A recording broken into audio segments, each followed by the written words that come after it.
This is section 8.11. In section 8.11, we now talk about syn dihydroxylation. 8.10 dealt with anti-dihydroxylation, and so the opposite of that would be syn dihydroxylation.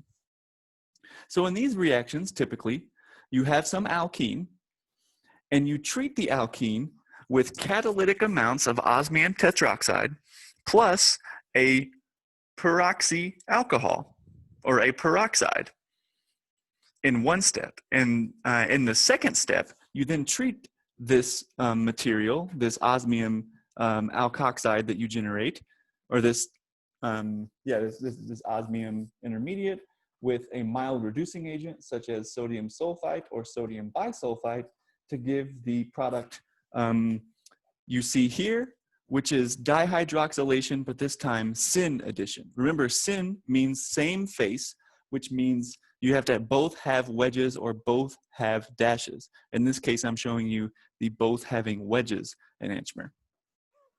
And the mechanism of this reaction is fairly straightforward.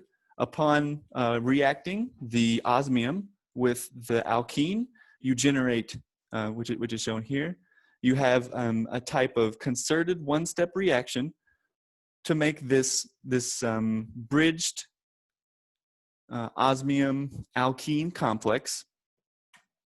And this actually can be isolated and is fairly stable. Osmium will happily share 2 oxygens with this carbon-based alkene. And then once you generate that material, then you treat it with our mild reducing agent, sulfite or bisulfite, to make the product of syn addition here, as we're showing it. Similarly, if you don't want to use osmium, which is super expensive and really toxic, you can use potassium permanganate and base, like sodium hydroxide, as long as it's very cold, and you'll also get the syn addition product.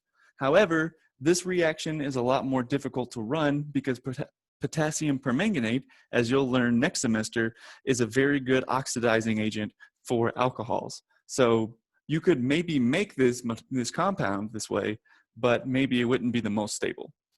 So in general, in syn dihydroxylation, the osmium tetroxide way is actually the best way, but the osmium tetroxide itself is super toxic and expensive. So we find, as chemists, new ways to do reactions, such as with this potassium permanganate. However, finding a new way to do a reaction, as with anything in life, has its own drawbacks. And so sometimes we live with those drawbacks, and sometimes we go with the more expensive, more toxic option. But these are the 2 ways that are fairly well established to do syn dihydroxylation. And this was section 8.11.